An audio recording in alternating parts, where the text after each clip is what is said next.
Welcome to Healthy Wealthy Mobile channel. My name is Mira. Really good to see you today.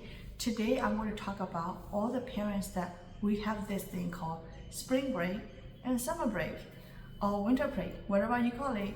Spring break in United States usually is a week, about in March, and depends on the schools, it depends on the state. And summer break is between like June to August. At the end of August, depends on what school you attend to. So again, depends on what state, and I'm not going to particularly what day is right and what day is wrong. So these videos I'm going to focus more about what as a parents, what we can prepare for it, for our kids learning and also our budget not getting break. So I think we're gonna work on it that one. If you are one of the parents, please let me know how you go through it every summer break and every spring break and every winter break. So I know it's a big deal. We can go make it bigger as much as we want, or we can keep it small as much as we could.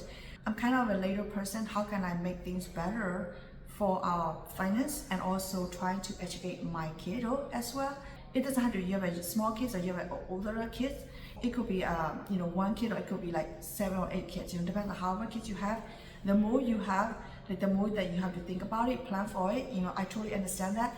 I only have one, and I'm so grateful that I'm so lucky that that's all I have. For those years that I've been experiencing and learning through this curveball and making things better for myself, for the finance, and for my son as well. So here's a few things I want to go start with. So number one is knowing one is a spring break, one is a winter break, and one is a summer. Usually they're pretty consistent. So if you kind of forgetful, sometimes when you're really busy, you kind of forget. And then before you know, you're like, oops, spring break, oops, winter break, there's a summer. So even though they come here every year, we're kind of busy with our own life. So it's kind of good idea to have on the Google Calendar or even on the regular calendar. If you're a pen and paper person, write it down on the wall so you know the time is coming, so you can plan ahead of it. So that is number one thing that as a parent we can do that to go ahead and know ahead of things. Number two is that when you know those dates, you also have to know what is your budget, how much money that you can contribute or allot it to your child's summer break or spring break or winter break. So that is something that you definitely would like to know those numbers. And it is not that hard if you cannot start working on it, on your budget. Another way you can do is that start saving every month. It could be $50, it could be $30, something that you can afford it within your budget line item. It's definitely helpful in my lifetime. It is definitely great. And number three thing is that having the goals. Having the goals mean it doesn't have to be your budget goal. I'm talking about goals, meaning a goal that your kids want to do, what they want to do. You can definitely ask for a year ahead of it. At the beginning of the year, you can ask for it. Or if you are more impromptu person, then you can also do it right before the break. It could be right before the spring break, right before the summer, right before the winter break. But ahead of it, knowing that, let's say for example summertime, you guys want to go to Disney World, or maybe a cruise trip, or maybe you guys want to go to a different country, or maybe Europe, anywhere whatever that you're trying to go in the bigger time frame, even spring break and winter break, you can plan on it and see how much budget it is. Based on the number, you can divide it by 12 months and start saving it every month. And there's one best way that you can handle it for your financial spending. When you're making goals, I want to keep it simple, at the same time actually achievable. So I do it with SMART goal. SMART: specific, measurable, achievable, and relevant, and also time-based. So that it means that you want to have something specific, what you want to achieve in the spring break or summer break or even on the winter break. So for me, it's I'm kind of cost conscious person, and then also want to educate the kid. Summer breaks, it could be something you are going on a week trip or maybe 10 days trip. So, and then you're gonna have to plan for it. It's something specific, you know what the specific thing is, and then you can make sure that it is measurable. Is it possible? How can you make it happen, right? You setting up the budget number and you planning on the trip, And number three is achievable. How can we make sure that it's achievable financially, and so that everybody can also enjoy that time frame? And also, is it relevant? Is it relevant for his age? It could be, are they too grown up already? Are they already too young? So how can we make sure that it is relevant for what they want it to? And the last one is time-based. Is it actually possible? How can we make it happen within 12 months? Or do we plan it 3 years, plan, instead of getting into debt with the credit card debt? So we can actually make sure that it is actually time-based as possible. And that is kind of a bigger things, for the Disney is cost a lot of money. It can be thousands of money. Trust me, I've been there and it costs a lot of $1,000s. So that's why one of the reasons that we live here in Florida.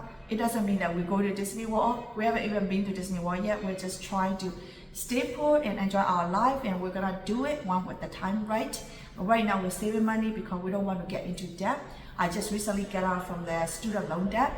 So with that said, if you're one of those parents, you're enjoying this video so much, go ahead and please put a thumbs up and let me know what is your spring break and summer break and or winter break, how you handling yourself. Are you one of those parents that are trying to save up money and also want to support your kiddo on the spring break, summer break, and winter break? And it was just really reasonable that we can definitely do that. So for example, like instead of thinking, if you are not one of those person, like for example, let's say your kid doesn't want to go to Disney World, maybe they are homeboarding, for example, like that. And it is something possible. And sometimes parents like us, we are so inclined to like, okay, if it's maybe summer camp, it must be a winter camp, it must be the spring break camp. There are a lot of organizations out there, I would say a company out there, like, a lot of fun things, which is nothing wrong with that. If you have no other option, totally understand.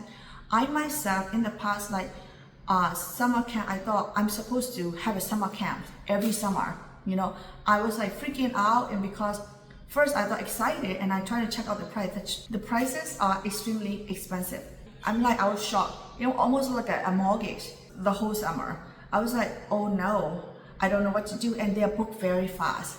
And so, I just like, oh my God, I don't know, I cannot afford it. I cannot do thousands of dollars for the summertime. I start calculating gas fee. I start calculating what I need to pay for it every month or every week, things like that. It is quite ridiculous, if I have to be honest with you. So as a person, I cannot afford it. So what I do was like, I did the at-home camp myself. So that is like my personal choice. You can do it too. So at-home camp is that it is definitely optional for you if you have a capability to do it. I work from home, so which is I choose to work from home because I put my son as a priority. My career becoming second. I run my business from home. I do the language translations for Burmese and English, and it's totally fine with me. I'm comfortable with it. I'm happy with it. I'm grateful with it. So my priority is my son. So my choice is that I want to educate him and teach him about money, how important it is, and how we can do better with not too much money involved. I want to, this video is nothing against about having the summer camp at outside, but this video is about my personal choice. That for those people who out there struggle in financial, trying to pay off, comparing, should I pay off the student loan, should I pay off the credit card debt, or should I pay the mortgage, or going to summer camp?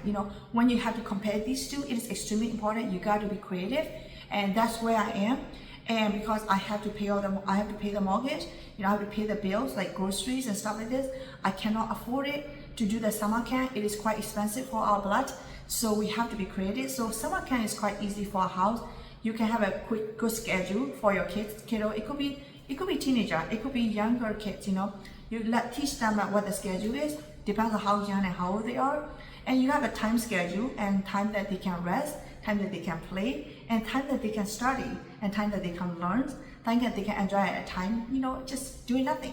There are a lot of things that you can come up with it. It's actually quite fun and attainable because so that way kids are learning about discipline, learning about money, learning about how they can do great things without cost too much money, and also at the same time they're also educating themselves.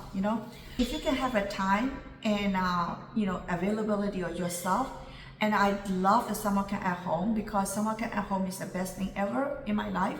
I got to see my kiddo, and I'm able to educate him, or your daughter or your son, whoever that is. It is really grateful, and it is a lifetime opportunity that you could do it if you can choose to do it.